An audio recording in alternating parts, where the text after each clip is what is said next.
Vanderbilt University Poll. I'm going to present some initial ones, and then Josh will follow up on some of the specific policy ones, and then at the end we'll take any kinds of questions that you might have, and willing to do additional analyses. As you know, we try to view this as a public good for the community, and something that we take pretty seriously. They're also going to be the results. A lot of them will be posted on the website, and so they'll be available through that mechanism as well. Also, in addition, besides Josh and I being involved, we want to thank Sarah Niebler, who was critical in doing a lot of the different analyses, making sure that things were done properly. Janie Cornwell as well, and of course the whole staff of Beth Fortune have been critical in putting this together, and so we have lots of people to thank. Let's just get to the data.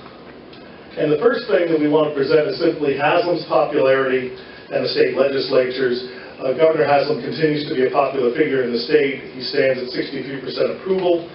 You can see that approval is pretty strong approval even among Democrats. Again, he remains popular regardless of the party ideology. Tea Partiers, 68% approval, again, showing across the board. The state legislature, again, there's a party divide, but of course it's divided, basically shrunk by 12% across the board, so to speak. That is the state legislature, just not as popular as the governor.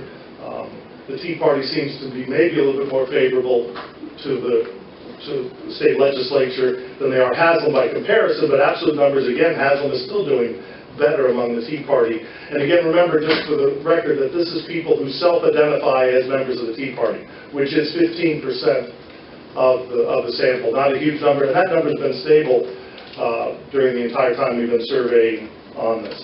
And so this is a number. And we want to try to put this in context, because one of the things that some of you may be speculating about is, for example, has Governor Haslam been hurt by the DCS scandal? And the answer is simply no. We asked the question simply whether people had read or heard about the scandal and the problems facing the Department of Children's Services. Only 40%, by the way, of the state had read or heard about the particular problem, so it wasn't widespread awareness. But even among those who had heard about it, his popularity is the same as those who had not. So this is certainly reason to believe that this particular issue is not yet, and maybe down the road it will, but at least at this point has not had any effect on his popularity. In addition, the 63% is obviously a very impressive number, but it becomes even more impressive when you put it in context, comparing Haslam to other Republican governors. He is at the very top area there, and again, just gives you a little sense of what the 63% means.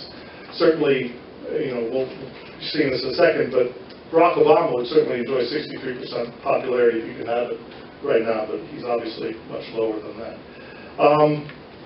Here we go to the federal figures. Corker, Alexander, the U.S. Congress, Obama. Again, there's not much of a change in the story. We're seeing stability. Lamar Alexander continues to have strong approval ratings of about 53% as the graph says. Senator Corker slightly higher, but again, that's not statistically significant. You do see one difference between Corker and Alexander that's worth mentioning is Alexander's support is really across the board. There's a little less true for Corker. Corker has a little bit more support among Republicans, for example, than does Alexander, but then he suffers a little bit among Democrats. If you take this chart for Alexander and you also think about the data on Haslam, especially among the Tea Party faction, there would seem to be little reason for either of these people to be particularly worried about 2014. There's been some speculation about whether they might face primary challenges. Of course, they may still. We haven't heard of any names. But these kind of numbers, especially among the Tea Party group, suggest that it would be a difficult climb to successfully challenge either Alexander or Haslam. Congress is disliked. It doesn't matter what party you're on. They don't get much support from it. And Obama's numbers work as you would expect. Among the state priorities, this was interesting. What we did is we did something called a split ballot design, where we asked half the sample what the priorities should be for the state, and 50% wanted the economy, no surprise. Another 18% wanted education, 15% healthcare. This was the priorities of the state, and this has been very steady since we've been doing the poll. Again, given the state of the economy, there's no surprises to these numbers. So we asked half the sample that. We also then employed what's a split ballot design. We asked the other half what they thought the priorities of the state legislature were. That is, what did they do in this last session? And as you can see, some differences arise. It shouldn't surprise you, but again, confirm what's going on in the state, that the public picked up that the state legislature was quite a bit more interested in guns than they themselves were, that the state legislature also seemed to be more interested in social issues. Still, the economy was the priority, of, at least the perceived priority of 31% of the state, but the guns, attention to guns and attention to social issues did eat into that percentage, meaning that there was a 19-point gap. So sometimes these data aren't necessarily surprising, but that's what you should see. That is that sometimes these results should make perfect sense, should fit kind of expectations, and that gives you more confidence when something doesn't necessarily fit expectations. I mean, I think some people might be surprised that Haslam's support doesn't change, for example, among those who had heard about the DCS scandal or not, but it doesn't. And I'm not personally surprised by that, but some might be, because it's been something that's gotten quite a bit of attention. But nonetheless, you see these kinds of differences, and you can decide to view this as half full or glass half full or half empty. But clearly, the public sees the state legislature doing things slightly different order than they themselves would like. And so that's an overview of some of the general patterns of approval. Josh is going to run through some of the specific issues, and then of course we'll take your questions. Thanks, John. Well, in addition to this kind of broad overview, we want to get into more specifics about some of the issues that the state was considering in particular. So just one thing that we looked at was basically support for guns. So there was a lot of kind of talk about, after Sandy Hook, about different gun laws and different restrictions, and so we asked Tennesseans, here are a bunch of issues that were considered at the federal level, kind of what their support was for various provisions that were being talked about. And we broke this down by whether or not the individual reported that they owned a gun or not. And so here you can see a broad support for things like background check, either on mental health or criminal backgrounds, placing armed guards in schools, no support really for kind of banning assault weapons or banning high-capacity clips. There's interestingly a really large discrepancy between whether or not teachers should be allowed to be armed, between whether or not you own a gun or not. So if you own a gun, right, 60% believe teachers ought to have the right to be armed, but if you don't own a gun, that number falls to 23%. So there's a huge discrepancy between kind of how gun owners think about the issue of arming teachers versus kind of non-gun owners. And that's really the only issue where there's a really significant discrepancy, although there are some differences in terms of armed guards in schools, but again, a majority of both sets believe that. Another kind of critical decision that faces the state in regards to the healthcare implementation. And so this is a question that we asked in December, and so we want to do a follow-up based on what actually happened and see whether people changed their opinions and how that evolved over the time. And so there are two provisions in particular that were of interest. One is the question about whether or not the federal government versus the state should run the healthcare exchange, and the other was whether or not to expand Medicaid to cover basically people who currently lack insurance. And so here, we find some change here. So the 41% now in overall that support the decision that the federal government should run it. This is up from 33% when we pulled that number in December. Right? So there's a slight increase in the percentage who think that the federal government ought to run the healthcare exchange. And you can see there's a pretty clear partisan split, with Democrats and independents being much more supportive of this than Republicans. The other and kind of the bigger change is regarding to whether or not to expand Medicaid. And so only 33% of Tennesseans, registered voters, support the decision not to expand Medicaid. And so this number was 42% in December, so this is kind of a 9% drop. And so 9% of the public apparently kind of changed their views about this, and so want to kind of expand Medicaid. And so you can certainly see that Democrats and independents are kind of a majority of them want to expand Medicaid. But even among Republicans and Tea Party, only a bare majority oppose the expansion of Medicaid currently. And so that's an interesting thing to consider after the kind of the robust debate that we had about that within the state. Another issue that we talked about that's also kind of critically important is the issue of education. And so we asked a bunch of questions about different education policies. So one is regards to kind of large scholarships, the Hope scholarships, and whether or not they should be based on just best students regardless of need, or whether they should be more need-based. And you can see that Tennesseans, when asked, overwhelmingly believe that those scholarships ought to be based on need and focused on kind of low and middle income students. And this discrepancy gleans pretty starkly on income lines. And so among those who make over $75,000 a year, they think that scholarships should be given to the best students. If you make under $75,000, then you think that should be targeted to low and middle income students. But overall, Tennesseans are more supportive of restricting those based on income rather than just kind of based on the best students regardless of need.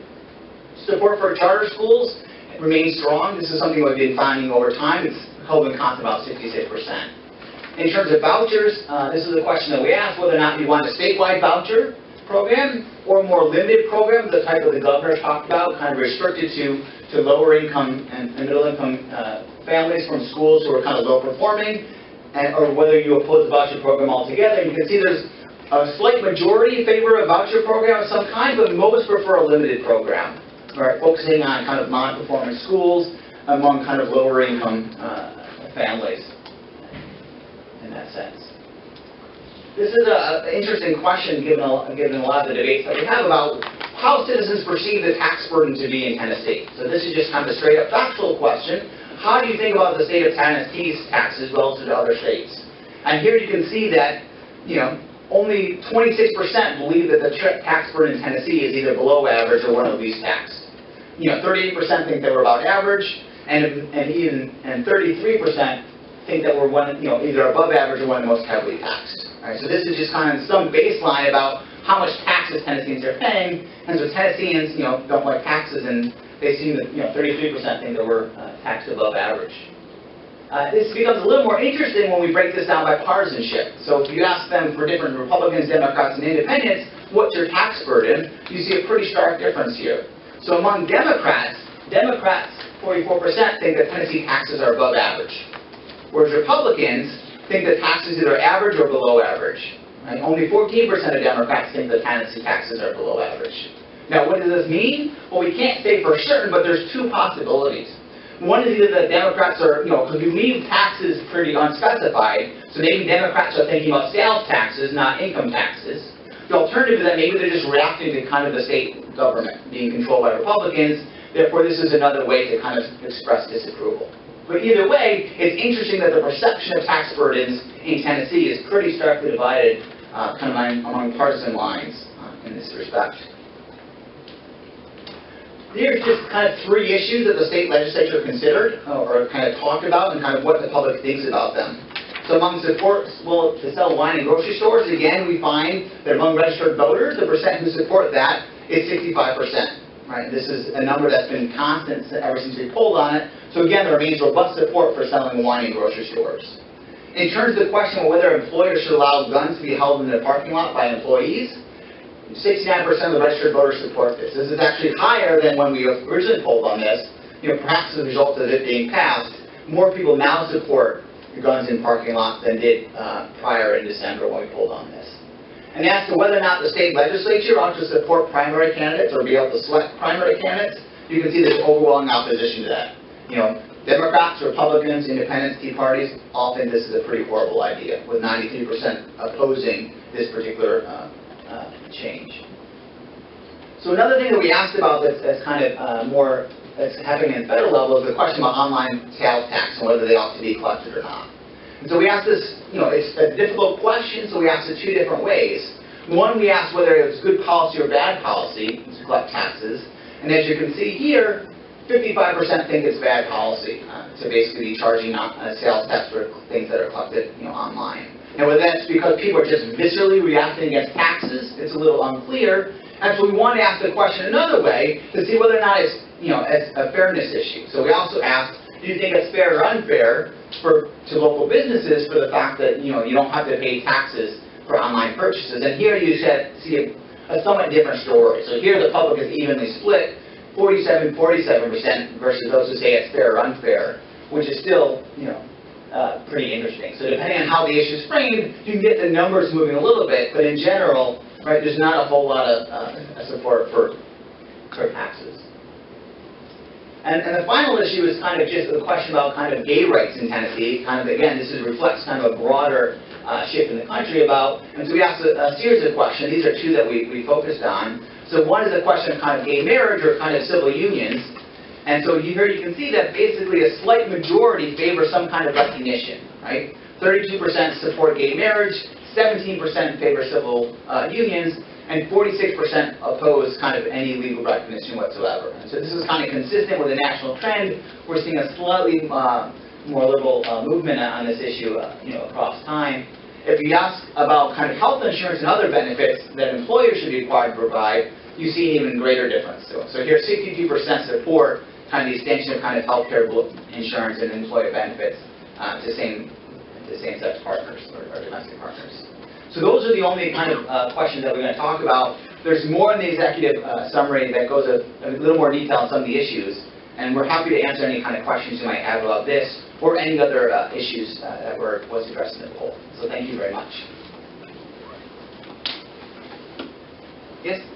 On the expansion of the Medicaid, there's a movement, I guess, for taking it to a referendum and bypassing legislatures in states like Tennessee. Did you ask anything like that, or do your findings address that? No, we didn't really.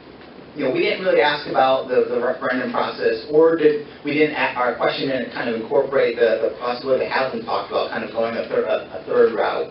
And so, it's clear that kind of more of the public supports the expansion than don't, based on this poll, but what that implies about the outcome of a referendum or the possibility of that, it doesn't really say much about that. On the Medicaid question is, can we get breakdowns for, how many folks were undecided, and, versus those who... It should be here. Yeah, no, we can get that for you. Yeah. What was the support for gay marriage and civil unions in December? Well, we asked you December. Yeah, we didn't ask that particular question, so we don't really have the nice... Okay. Do you know the last time that was asked? Because it seems like there's been a sense that it's been rising before the poll came out, so there's been some polling on it. Sarah, mark that down and we'll get that. Maybe other polls. Sarah, do you have on your laptop the data? So we could probably answer Andy's questions. Pull that up. But it's possible that the question wording has changed a little bit. And so comparisons may not be perfect. And I don't remember we asked about health insurance. No, I don't think we have. In the back? Yeah. On the Medicaid, so the 33% support decision not to expand Medicaid, I guess I'm trying to, would it be unusual that you would ask a sort of negative question that they support not expanding Medicaid? I guess I'm wondering if there was any confusion about that, because I'm a bit surprised. Well, it's the same question. We just chose the same question? It's the same question we asked in December, and you had the choice of whether you support it or don't. So both options are in the question. The questionnaire should be in your packet, and so you'll have that. And it's the same item. We could have put 60% of the public supports the expansion, and so we put the 33% only because that's what the governor has tentatively decided. Though he's obviously talked about this third option. And that number has changed? Right, that more people want to have Medicaid expansion than they did in December. Yes. So it says here that 33%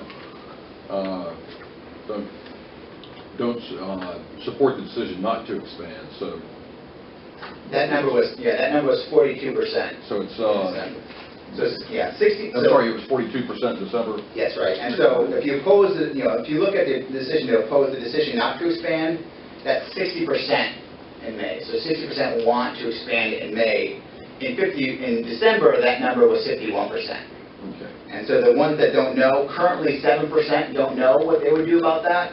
And in December, that number was 5%. Yeah, that's on page 5 of the exec summary. Okay. And the thing, that is a tricky question to ask, and so we actually asked it two different ways. So one way, because we asked it before and we gave a lot of detail, because there's a lot of specifics that in terms of what the expansion entails and what it doesn't entail. And so we replicated one question that has the same question that we asked before, but then we also asked a very simple question about whether or not you just oppose or you favor expanding Medicaid without giving all the details about what that would actually entail. And the numbers are like spot on in terms of there's no difference whatsoever on those two different. As if they had actually thought about this. As if they knew the information that was contained in the longer question than the others, because the longer question contains some information about the federal reimbursement, and the other one is just a straight-up question, do you use the ability to assess that actual information? Because it's kind of very difficult to do so. On your voucher data, is it fair to add, you're asking, do you favor some sort of voucher program? So 66% or favor some sort of voucher program, but only 26 oppose? That's a correct interpretation. Two together.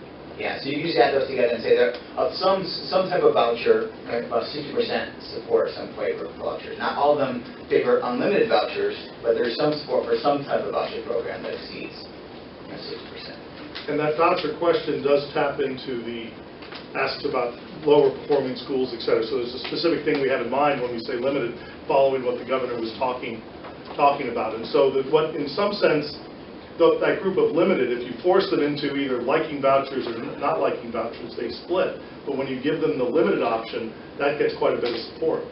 And this was an important change, we think, to add to the question, because we've now got a little bit more of a nuanced reading of the public's thinking. Because the previous question we asked, it was just yes or no. And Sarah, do you remember the number? Was it like 50? It was pretty split. Mid-50s, I think. Right. And so this is telling a more supportive story, because a sizable chunk of Tennesseans think a limited program has value. And I forget, did you ask about vouchers in the last poll, in the December poll? Yes. And how does this compare? Well, vouchers had, my memory is vouchers had, we'll get those specific numbers, but it was low 50s. But again, we didn't give the limited option. And so this is telling a different story, but we think a more compelling story. And we've added it simply because that was what the governor had proposed, and we thought it was worthwhile testing on that.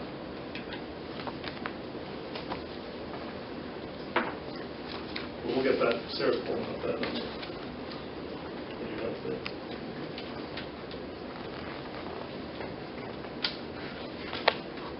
Anything else? Okay, well, you can, I guess, get your free lunch. Except for Tom, he's already had one. You can't have two.